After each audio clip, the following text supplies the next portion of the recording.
As you can see guys, ndabva kunotenga mazai. Babake kanofarira mazai ne6 gun. So as you can see guys, kikakarara guys. And then inini ndiri kubva kunoruka.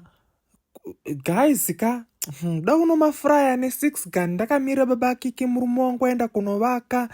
Saka guys. Bakiki. Uya. Yes, guys. As you can see, ndikubika mazaya munofarira ndomaboira ne6 gun. Sure. Babakiki. Guess what? Babakiki kani. Guess akaniwo. Varamazisi. Matenga mapoto andofarira. Matapa we. Itapa we. Tara.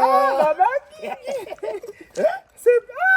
Surprise. Babakiki.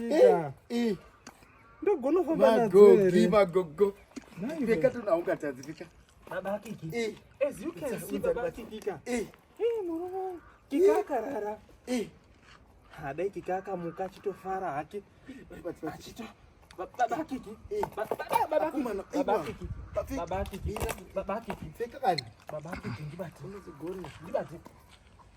As you can see guys, babakiki zvarudonditi. Tutenda. Kutera. Vamo boys. Fikazve. Babakiki munondikozesa kaudoni ba. Babakiki. Babakiki. Ndipe kubatira.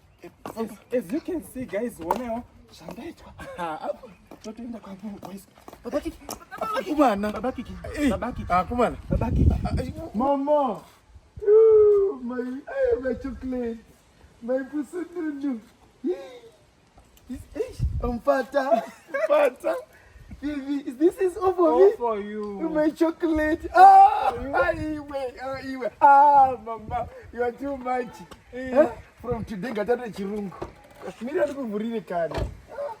Nasi ngatata chirungu travafula zini. Yeah, let's gonna go.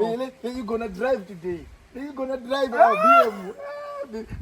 Baby, you are too much. You kill me. You are going to suffocate me with love. Give me the kiss. Pick up a glass. Give me the kiss. Yes. Pick up a glass. Baby, let's gonna go. Yes, you got